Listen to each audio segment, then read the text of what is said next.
Autrefois, nous étions amis et alliés. Mais entre les États-Unis et l'Europe, une certaine distance s'est installée.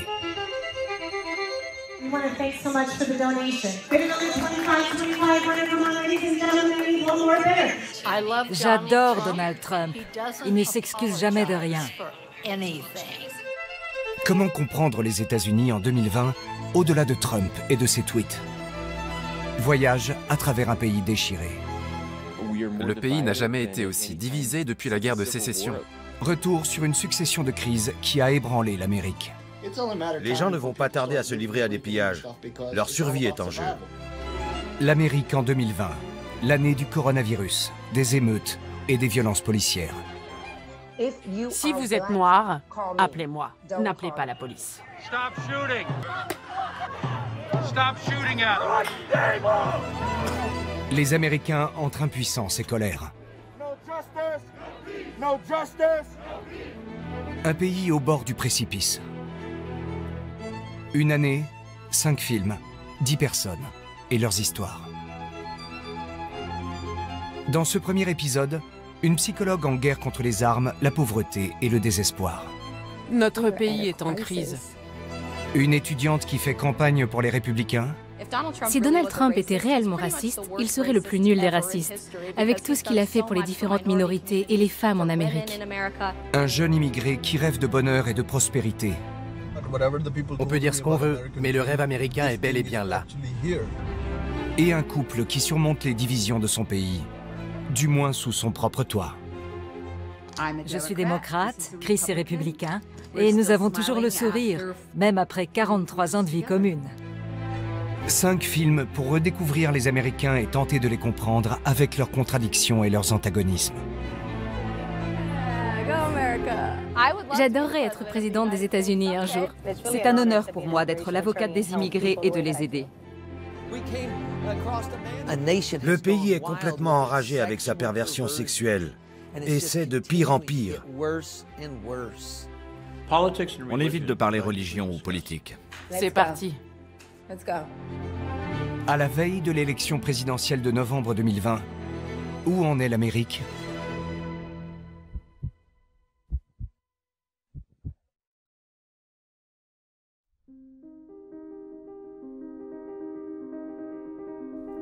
New York, la ville de tous les possibles.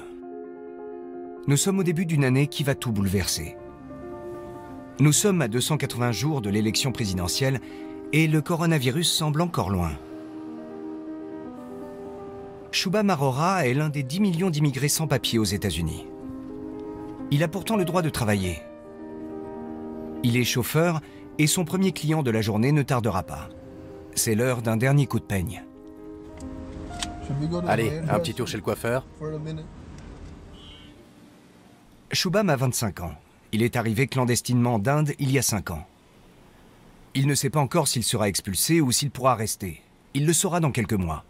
Mais il est bien déterminé à poursuivre son rêve américain. Je suis reconnaissant envers cette ville pour toutes les possibilités qu'elle m'offre. Avant, je travaillais dans une station-service. Je gagnais de l'argent, mais pas autant qu'en ce moment. Je grimpe les échelons. Shubham est travailleur indépendant. Il passe 12 heures dans sa voiture, 7 jours sur 7. Il est mandaté par un service de transport public destiné aux New-Yorkais âgés, malades ou à faible revenu. Mon mari est en soins palliatifs dans une maison de retraite. Alors, vous utilisez les services de transport? Pour personnes à mobilité réduite, oui. Je n'ai pas les moyens De prendre un taxi? de prendre un taxi. Je vois. Donc j'ai recours à ce service. En plus, j'ai eu un cancer et je suis retraitée. D'accord. J'étais employée de banque. Mais ce n'est pas parce qu'on travaille dans une banque qu'on est riche.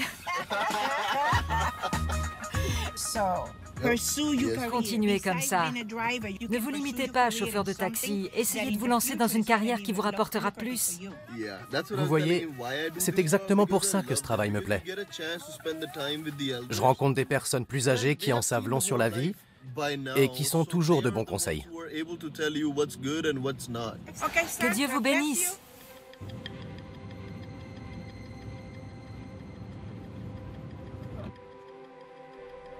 L'Ouest américain, au pied des montagnes rocheuses. À l'Université d'État du Colorado, une jeune femme se lance dans l'arène politique. Isabelle Brown était étudiante en médecine. Initialement, la politique ne l'intéressait pas, mais la vie en a décidé autrement. Sympathisante inconditionnelle de Trump, elle a décidé de s'engager.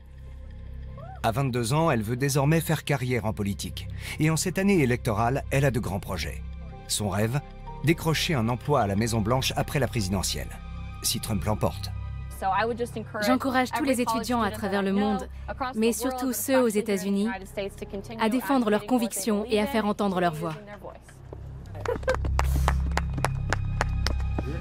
Comme dans beaucoup d'universités, ici les étudiants penchent plutôt à gauche.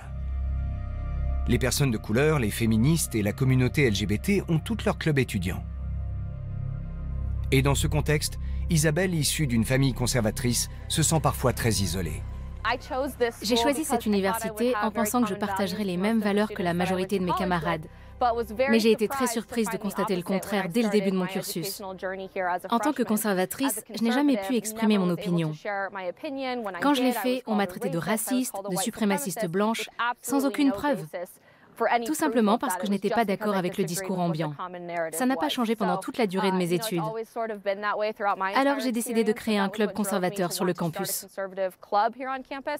Selon Isabelle, le club compte 200 étudiants membres sur cette seule université, dont Gabi, sa jeune sœur. C'est le centre pour les étudiants. C'est là que tout se passe. Voici le casier où on entrepose notre matériel militant. Nos affiches, nos banderoles et tout ce dont on a besoin pour notre stand d'information sont dans ce casier. Oui. C'est le Saint Graal de Turning Point sur le campus. Bon, on y va.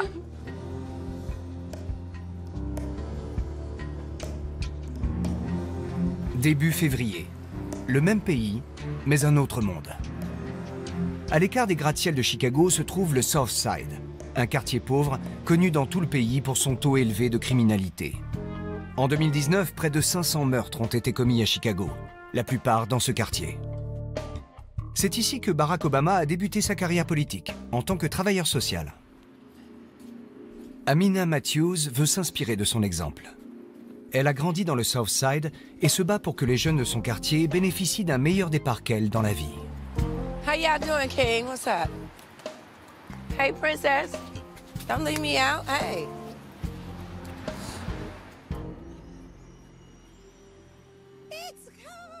Amina est docteur en psychologie. Elle est de confession musulmane.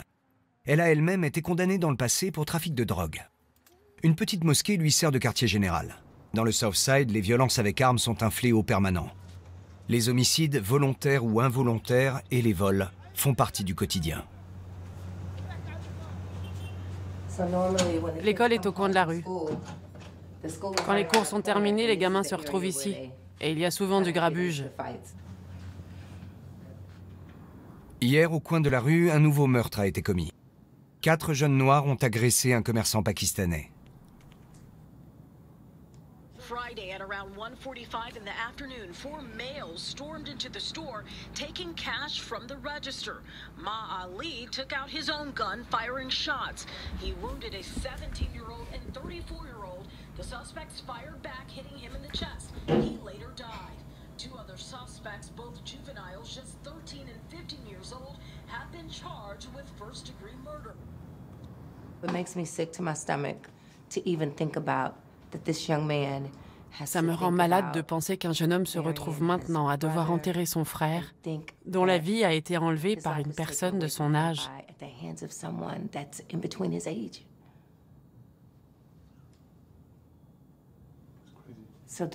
Quelles seront ses relations avec les Noirs à l'avenir?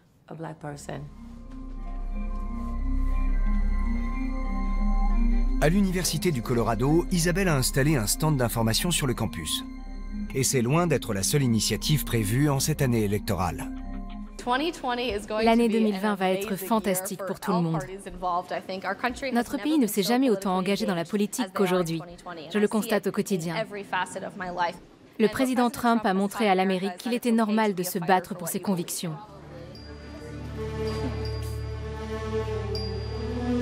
Shubham Arora, l'immigré indien de New York, se perçoit lui aussi comme un combattant. Il se bat pour son rêve. Issu d'une famille nombreuse, il est le seul à avoir émigré. Il a quitté son village d'Inde pour la mégapole, rejoignant l'Équateur en avion avant de franchir la frontière américaine à pied. À New York, où il ne connaît personne, il vit en sous-location dans le quartier du Queens. Une solution qu'il espère provisoire. En Amérique, vous devez tout faire vous-même. Personne ne vous aide. Chez nous, maman est toujours là. Elle ne vous laisse même pas toucher ses ustensiles de cuisine. Elle vous dit, tu t'en occuperas plus tard, quand tu auras quitté la maison et que je ne serai plus avec toi. Seul dans un pays étranger. Seul face aux rêves de sa vie. Nous sommes fin janvier. Shubham parviendra-t-il à réaliser ses objectifs? À l'Université du Colorado, Isabelle Brown et ses amis ont terminé l'installation de leur stand d'information. Ils militent pour Turning Point USA, un tournant pour l'Amérique, une organisation étudiante ultra-conservatrice. L'un de leurs slogans est « Socialism sucks », le socialisme c'est naze. Leur mot d'ordre, le moins d'État possible, non à l'éducation gratuite et à la couverture médicale universelle. C'est sympa, j'adore faire ça. C'est grâce à Isabelle si je suis là. Un jour, elle m'a interpellé sur le campus et m'a demandé si j'aimais l'Amérique. Il faut croire que oui, puisque je suis là maintenant. Turning Point USA est une organisation nationale qui est présente dans plus de 1500 lycées et universités du pays. Son action essentielle, c'est de mener une guerre culturelle. C'est une organisation qui a choisi de passer à l'offensive. On va sur le campus avec des t-shirts qui disent que le socialisme, c'est naze. On communique avec les jeunes en parlant comme les jeunes. Hey, what do you guys think about big government? No idea? Do you think socialism rocks or sucks? Socialism sucks. You think socialism sucks? Do you want a button? Oh, okay. Have you heard about Turning Point USA before? Oh, I'm sorry, I gotta go. Are you sure? You should come back. They got all kinds of really great stuff that they're handing out. Okay, have a great day. Great things for the community. Amina, en revanche, souhaite que l'État s'implique davantage. Dans son quartier du South Side, en périphérie de Chicago, il n'y a que peu de travailleurs sociaux et quasiment aucun programme d'aide de l'État. Amina a créé un jardin sur un terrain vague près de la mosquée. L'été, elle plante des légumes avec quelques jeunes qui habituellement se nourrissent surtout de hamburgers, de frites et de tacos. Elle veut éviter à ses ados de se faire embrigader par les gangs et sortir son quartier du cycle infernal de la violence et de la contre-violence.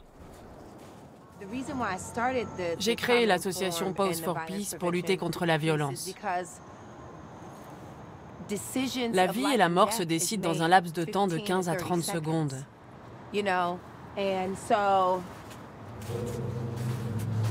C'est notre devise, du sang-froid pour la paix. Ne laissez pas 30 secondes de colère changer votre vie à jamais. Ces jeunes agissent toujours de manière impulsive. 15 ou 30 secondes, c'est vite vu. Dans le sujet que je viens de vous montrer, tout s'est déroulé en 16 secondes.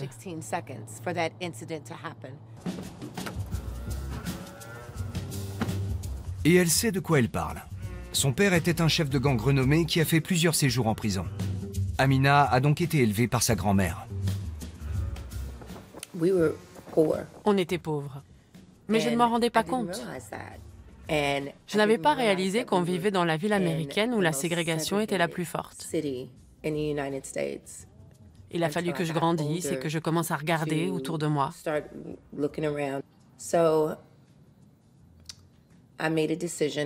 J'ai voulu m'en sortir. Mais pour y parvenir, la seule solution que j'avais était celle qui était constamment sous mes yeux. Dealer de la drogue.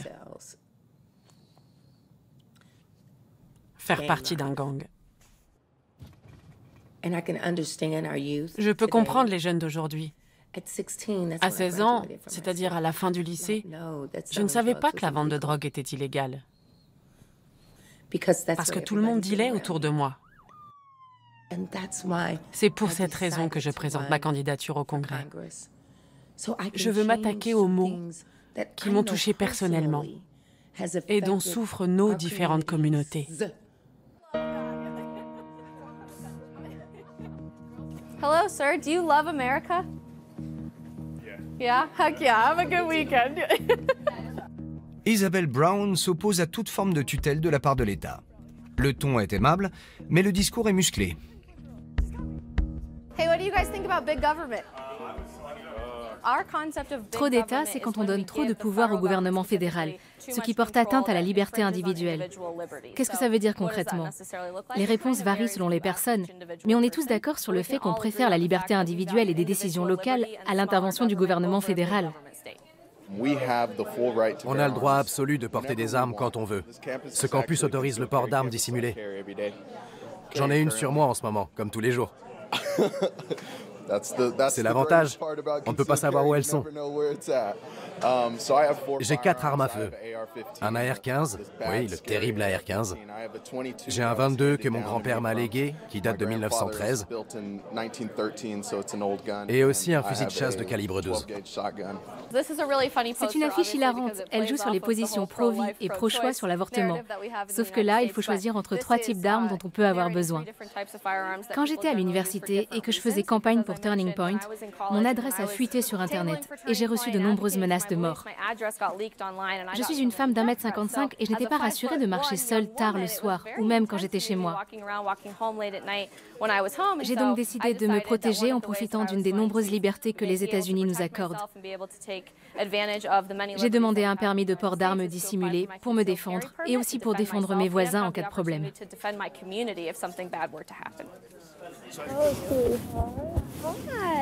Ça se passe bien? Oui, tu vas être célèbre. Oh. C'est ma mère, c'est la meilleure, on l'adore. La maman manager. C'est comme ça qu'elle s'appelle. Freedom. Ready? In, Kevin. Yeah, go America.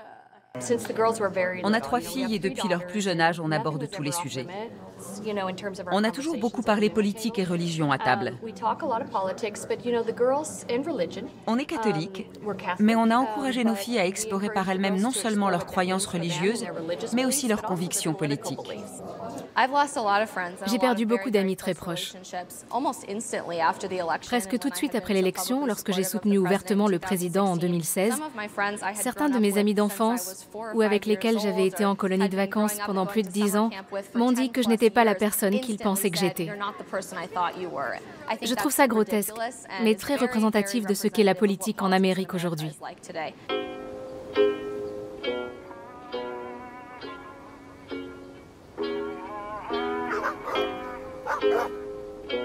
Dans l'Utah, non loin des montagnes rocheuses, se trouve la petite ville de Spring City. Une ancienne colonie mormone avec quelques fermes, des élevages intensifs de moutons, mais une industrie en grande difficulté. Spring City est une ville conservatrice et un bastion républicain. En 2016, 65% des électeurs ont voté Trump. Mais depuis quelques années, la localité attire de plus en plus d'artistes et d'anciens citadins. Et ceux-ci sont plutôt de gauche. Cette maison est un lieu de rencontre important à Spring City.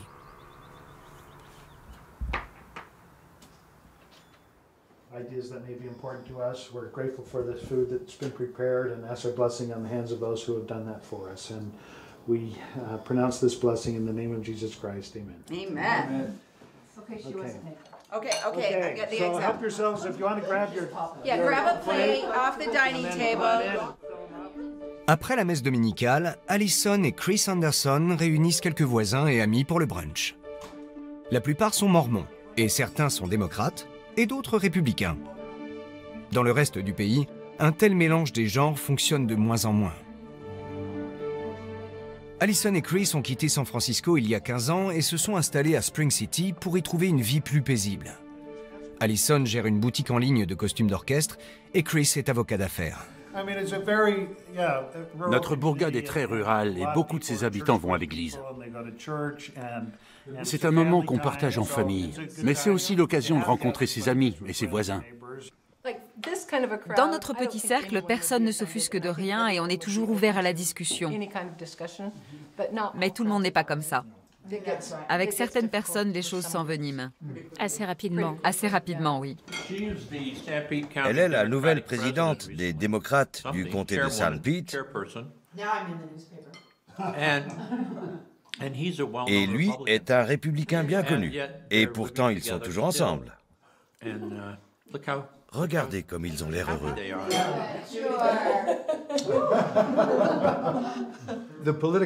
Ici, le clivage politique se situe au milieu de la table de la cuisine. Je suis démocrate, Chris est républicain, et nous avons toujours le sourire, même après 43 ans de vie commune. On m'a dit un jour que les républicains sortaient avec les femmes démocrates parce qu'elles étaient plus attirantes, mais qu'ils ne les épousaient pas. Il faut croire que je suis allé trop loin. On a vécu beaucoup de situations cocasses depuis notre mariage, comme celle d'avoir des pancartes pour différents candidats dans notre jardin. Jusqu'à présent, ça n'intéressait personne d'autre que nous. Mais aujourd'hui, la société américaine est très polarisée. Ici, la polarisation est loin d'être aussi marquée qu'ailleurs. Chris est républicain, mais il n'apprécie pas Donald Trump. Et le déroulement de la tentative de destitution suscite de nombreuses réserves, notamment de la part de ses amis républicains.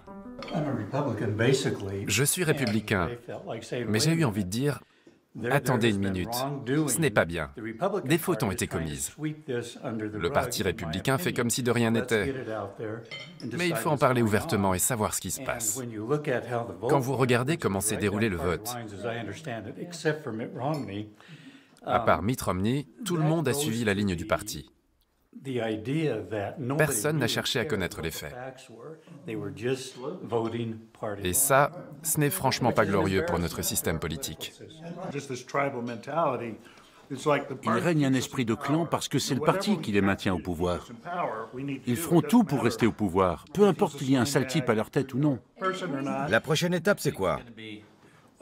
Que le nombre de mandats est limité. C'est sûr qu'il va mettre la question sur le tapis. La campagne électorale s'annonce sans merci. À ce stade, personne ne se doute à quel point l'année 2020 sera porteuse de bouleversements.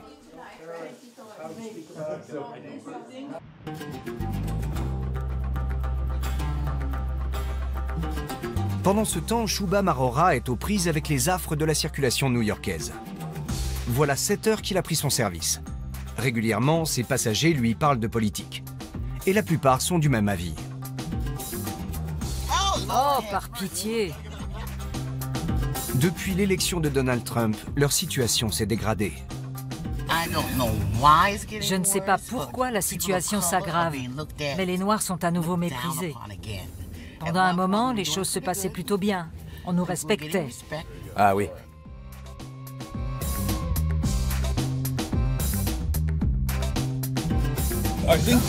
Je crois que les gens n'ont pas une bonne compréhension du processus politique. Ils ne saisissent pas la complexité de la situation actuelle. La mondialisation de l'économie, c'est un problème nouveau. Les gens veulent des solutions simples à des problèmes complexes. Alors ils se mettent en colère et adoptent des positions radicales.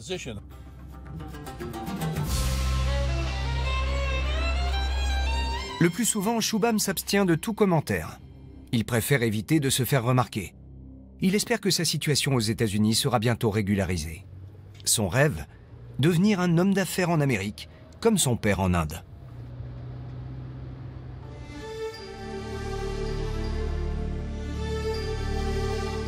Je me souviens de mon arrivée aux États-Unis. Je me suis dit, enfin j'y suis parvenu. J'en avais les larmes aux yeux.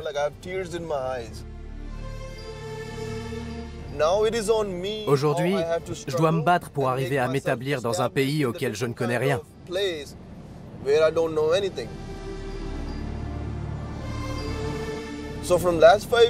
Ça fait 5 ans que je trime, parce que j'ai bien compris que c'est maintenant que je dois travailler dur. Pas quand j'aurai 40 ou 50 ans et que je n'aurai plus d'énergie. Je veux dire aux jeunes, vous êtes les seuls à pouvoir réaliser vos rêves, quels qu'ils soient. Personne d'autre ne le fera à votre place. Pour Shubham, le rêve américain est bien vivant. Il est convaincu que d'ici un an, il pourra ouvrir sa propre station-service.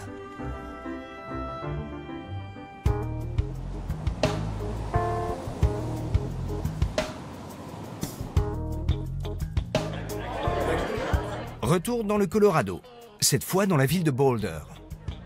Les républicains ne sont pas majoritaires, mais ces jours-ci, leur morale est au plus haut. Ce soir, les membres locaux du parti se retrouvent pour un dîner de gala dans l'hôtel le plus chic de la ville. Pour Isabel Brown, la militante pro-Trump, c'est un grand jour. Elle a été chargée d'animer la soirée et d'apporter une touche de jeunesse face à un public d'âge plutôt mûr. Ce soir, on organise une collecte de fonds pour le Lincoln Day, une célébration républicaine, et on m'a demandé d'en être la maîtresse de cérémonie. Je m'assure du bon déroulement de la soirée et je vais parler de mon expérience en tant que militante et maintenant porte-parole de Turning Point USA. C'est une excellente occasion pour les conservateurs du coin de se faire des contacts et de collecter des fonds pour la campagne du Parti républicain.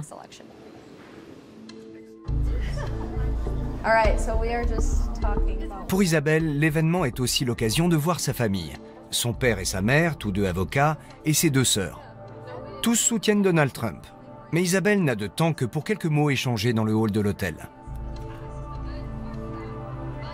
Dans la salle de conférence, c'est l'heure des derniers préparatifs pour la soirée, pour le dîner et la tombola. Voici notre table patriotique, comme on l'appelle.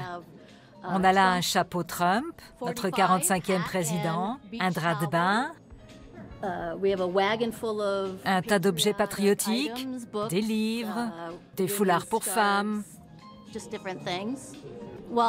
Mais bon, ce qui parle mieux, c'est l'alcool.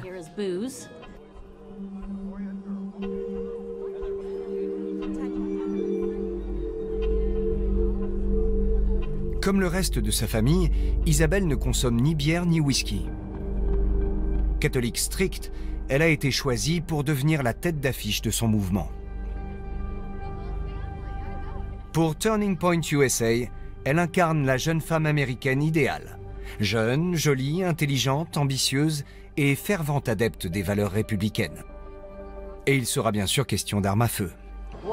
C'est pour notre vente aux enchères. Il faut que vous filmiez ça. Les ventes aux enchères, c'est un formidable moyen de collecter des fonds. Les Américains adorent ça. On met en vente des voitures ou des séjours en Allemagne.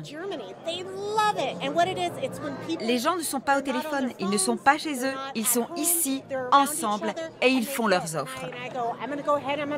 Et moi, je fais comme ça. Ça monte jusqu'à ce qu'il n'y ait plus d'offres. Une fois, deux fois, adjugé, vendu. On met aux enchères un voyage au Mexique, une statue en bronze de l'ancien président Ronald Reagan, et une chose qu'on ne trouve qu'en Amérique, un fusil AR-15. Oui, c'est un vrai.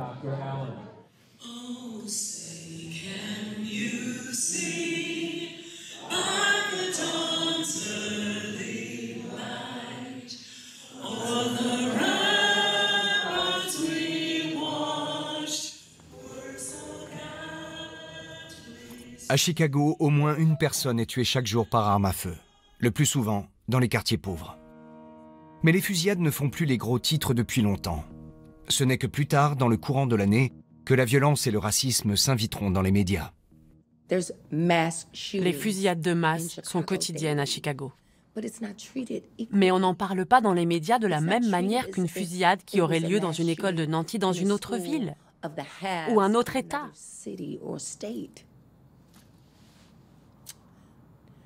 Alors, mon combat continue. Amina fait campagne durant la journée. Sortir la nuit est trop dangereux. Punch 2, King. Hey! How you doing? I'm running for 1st Congressional District. I'm running for Congress. Let me give you one of my cards. Punch 2, March 17th. Mais pour être élue au Congrès, Amina doit tout d'abord obtenir l'investiture du Parti démocrate. Elle doit affronter un adversaire difficile, le député actuel systématiquement réélu depuis 28 ans. C'est le candidat de l'immobilisme, nous dit Amina.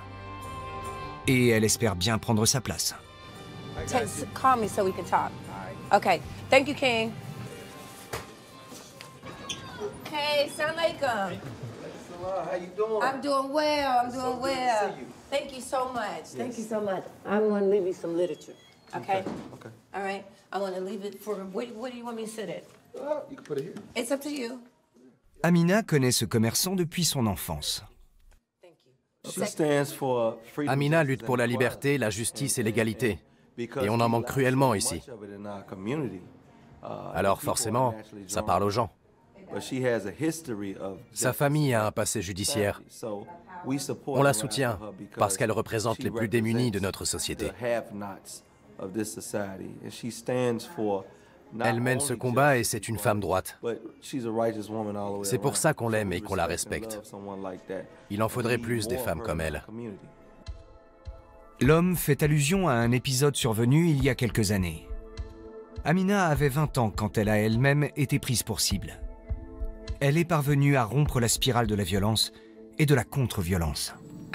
J'ai pris une balle alors que je me trouvais dans mon jardin.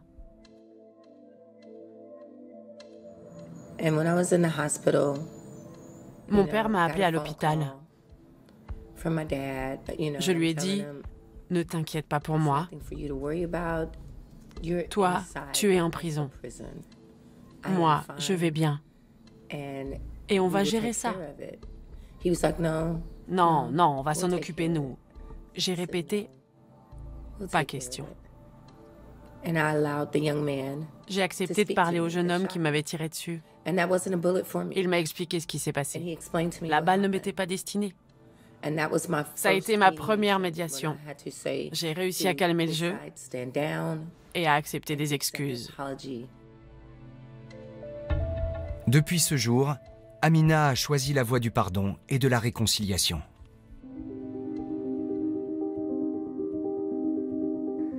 Harrisonville, dans le Missouri, est situé au centre du pays. C'est ici que bat le cœur de l'Amérique blanche. Les habitants se disent conservateurs et sûrs de leurs convictions. Lors des présidentielles, le Missouri a pratiquement toujours voté en faveur du futur vainqueur. L'influence des prédicateurs chrétiens y est particulièrement importante. L'Église baptiste de la Grâce est l'une des nombreuses communautés évangéliques locales. Chaque dimanche, elle donne 3 services religieux. L'office va commencer dans quelques minutes. Je note encore quelques références dont je vais me servir dans mon prêche.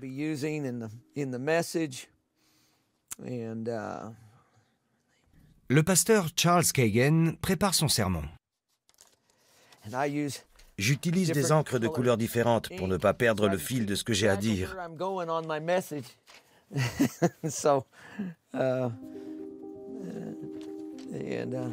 Voilà. C'est bon, je suis prêt. L'Église baptiste de la Grâce est une église baptiste indépendante. Ses adeptes observent scrupuleusement les préceptes de la Bible. Les évangéliques blancs représentent environ 25% de la population américaine et ils constituent le socle électoral des républicains. Ils ont grandement contribué à l'élection de Trump. Très bien. Je jette un dernier coup d'œil dans le miroir pour m'assurer que je suis présentable, que ma cravate n'est pas de travers. C'est bon, on ne pourra pas faire mieux. Bien. Allons-y les enfants. Et voyons si on peut venir en aide à quelques âmes.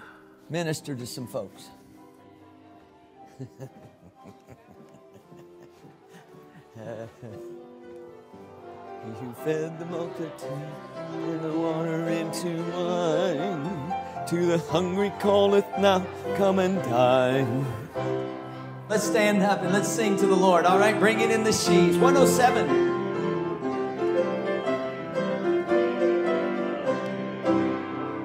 Sowing in the morning, sowing seeds of kindness, sowing in the noontide and the blue eve. This is a great. C'est un endroit formidable. Je suis pasteur de cette église depuis 37 ans. De nombreux fidèles viennent à l'église.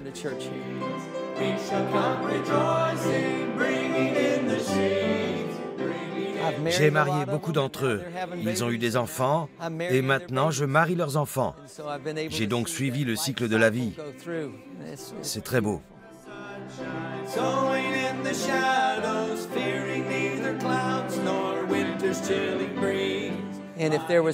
Si jamais j'avais besoin de quelque chose, je sais que ces personnes me viendraient en aide.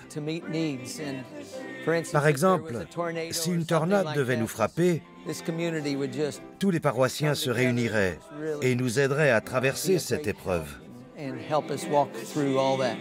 En ce mois de février, le pasteur Kagan ne sait pas encore que dans quelque temps, le coronavirus mettra effectivement sa communauté à rude épreuve. Aujourd'hui, sa principale préoccupation est que, pour l'amour du ciel, Trump reste au pouvoir. Glad you're here. What a beautiful day, amen. What a beautiful week we've had. Le président Trump essaie de nous guider selon ce que j'appellerais l'éthique judéo-chrétienne. En face, il y a l'humanisme, quand l'homme, divorcé de Dieu, décide de prendre les choses en main. Ces deux approches vont s'affronter. Elles ne peuvent pas s'entendre. Il faut espérer que ceux qui défendent la parole du Seigneur ne céderont pas et que les autres, eux, céderont. Mais pour ça, il faudrait un miracle.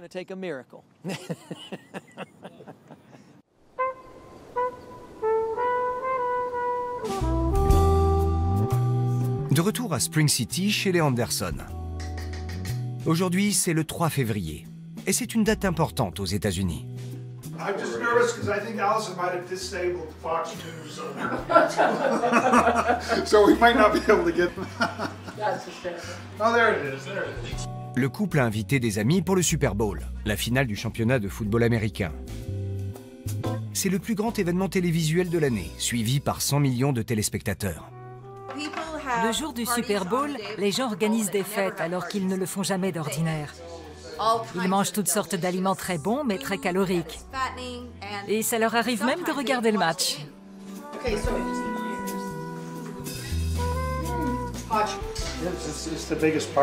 Le plus important, c'est d'avoir un buffet bien garni. Les plus accros au football ont des assiettes en forme de ballon. Le Super Bowl est un condensé de culture américaine.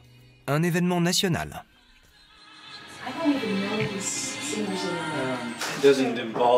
Il n'est pas question de politique. Au contraire, ça nous aide à l'oublier. La retransmission dure 4 heures. Il y a des publicités et des publicités pour les publicités. Il y a les temps morts et des temps morts pour les arrêts de jeu. Il peut ensuite y avoir une pause technique, puis on revient à la publicité parce qu'il reste du temps entre les temps morts.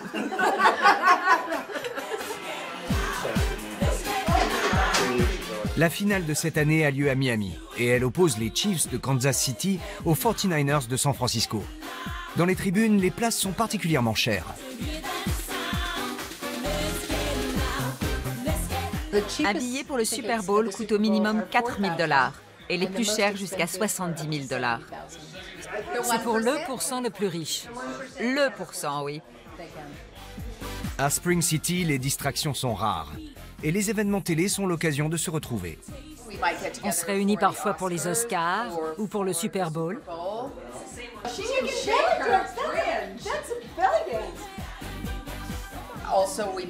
Ainsi que le soir de l'élection présidentielle. La dernière fois, on avait bien mangé, comme aujourd'hui, et on était contents et fébriles. Et à la fin de la soirée, on était en larmes. 3 ans plus tard, on ne s'en est pas remis. Et on est très mécontents de la situation. Finalement, c'est Kansas City qui remporte la finale. Oh, man, what a crazy game. Oh, that's it? It's over, finally. Spring City retrouve son calme habituel. Help me, everyone, in welcoming Isabel Brown.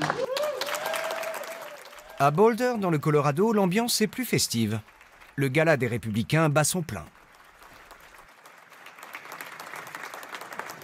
That was quite the introduction. Thank you very much, Teresa. I'm excited to share this evening with you all. And unlike our Speaker of the House of Representatives, I promise not to rip up the speech. I'm not deranged. My emotions are in check.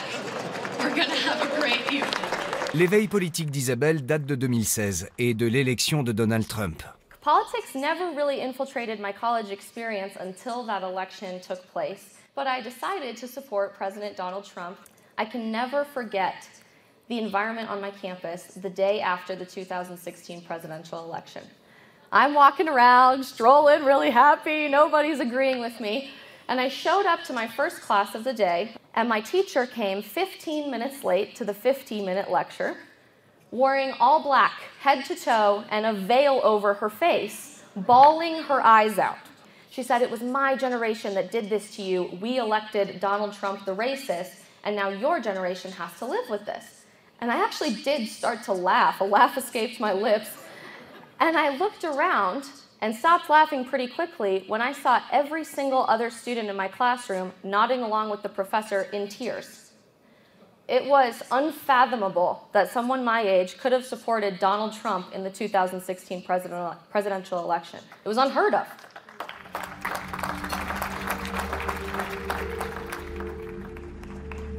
C'est le genre de récit que les républicains adorent. Isabelle, militante courageuse face au mainstream de gauche présumé. Et les conservateurs, victimes d'une soi-disant dictature d'opinion démocrate.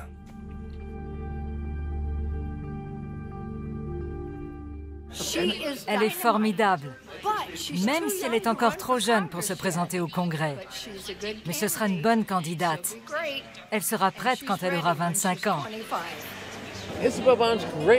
Isabelle Brown est sensationnelle. Quelle personne charmante, pleine d'esprit, intelligente.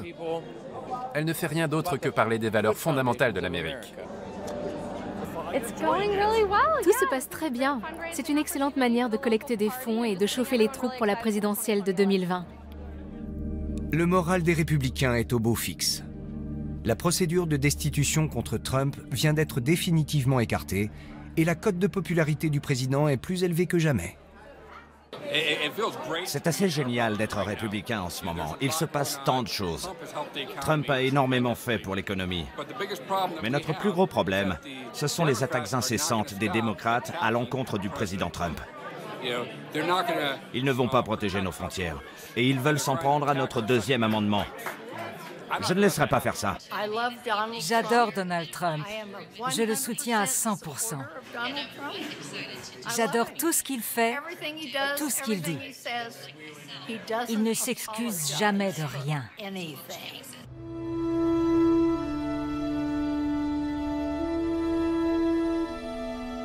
Au même moment à Chicago, la psychologue Amina Matthews, candidate au Congrès américain, rentre chez elle. Elle vit dans l'une des zones les plus sensibles du pays.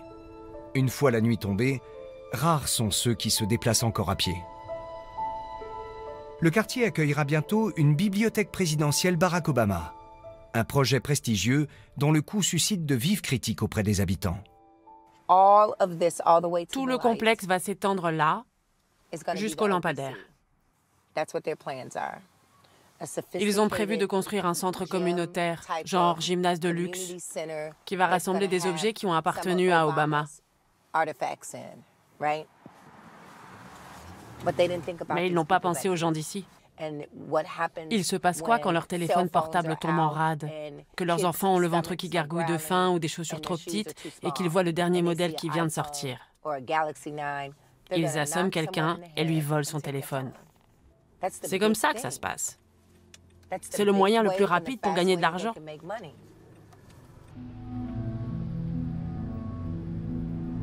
La pauvreté est omniprésente. Des SDF campent sur des terrains vagues et sous les ponts, par une température de moins 10 degrés.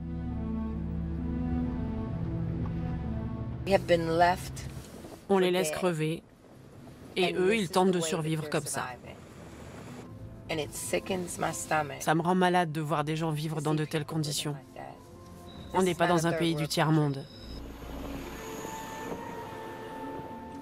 Et juste en face de cet endroit, regardez cet immense bâtiment abandonné. Les gens qui campent là-bas pourraient parfaitement y être logés. C'est pour ça que je suis candidate.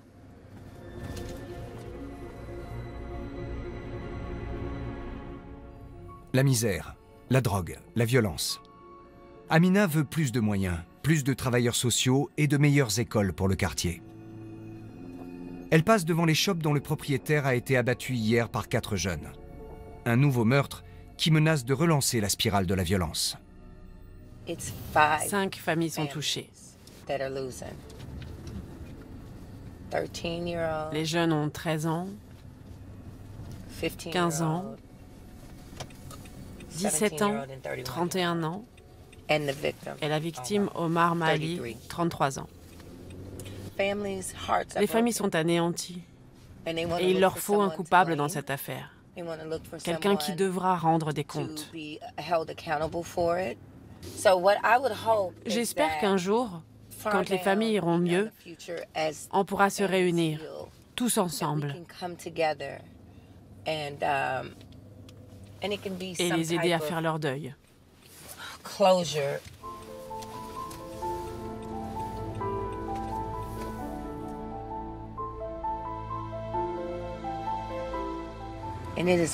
C'est ma responsabilité et mon devoir.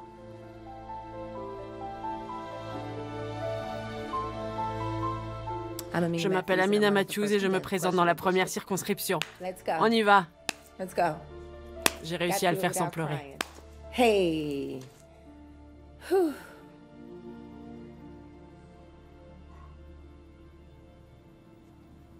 C'est dur. C'est pas beau à voir.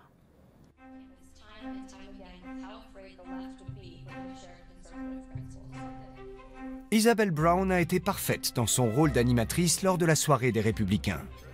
Son agenda affiche complet pour les mois à venir. Ma vie est complètement chamboulée depuis 1 an. J'avais l'intention de faire médecine et de suivre une toute autre voie. Mais je suis très heureuse de la direction que prend ma vie en ce moment. Ça me motive d'assister à de telles soirées et de parler à des personnes qui ont les mêmes valeurs que moi. Génial, merci. Après les discours, une vente aux enchères est organisée pour collecter des fonds en vue de la campagne électorale.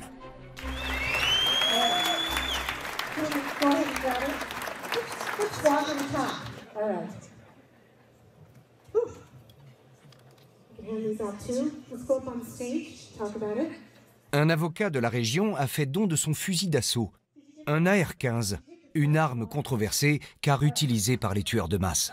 Ladies and gentlemen, this is an amazing donation made by Teresa. Hold it higher, and we want to thank so much for the donation. Let's open this up. Let's open it up. Can I open it up at $1,000? Open it up at $1,000. Now let's go open it up at $1,250. Bid it on at $1,000. Now we're at $1,250. Les organisateurs sont ravis.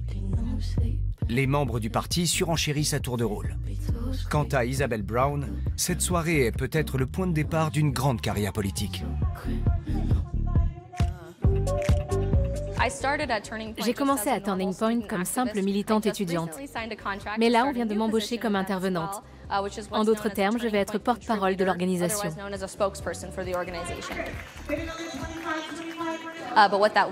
Ça signifie que je vais représenter Turning Point dans les journaux télévisés des chaînes nationales, sur les chaînes d'infos du câble, dans la presse écrite nationale avec mes articles. Bref, je serai sans arrêt dans l'avion à aider à rassembler les conservateurs de tout le pays autour d'une merveilleuse organisation.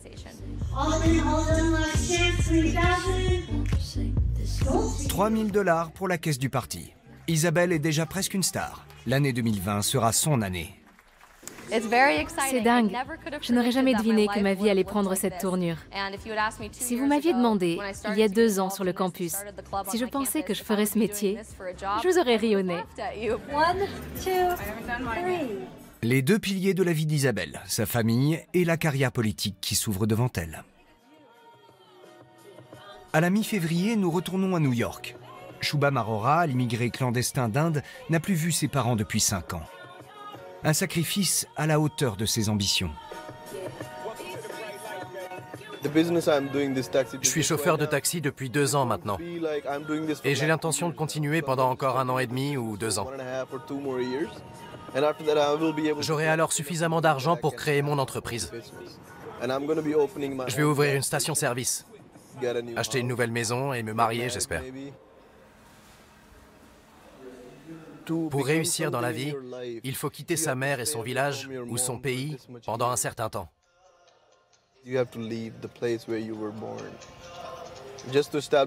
Et si on veut faire son trou dans un nouveau pays, il faut se remuer pour atteindre son objectif.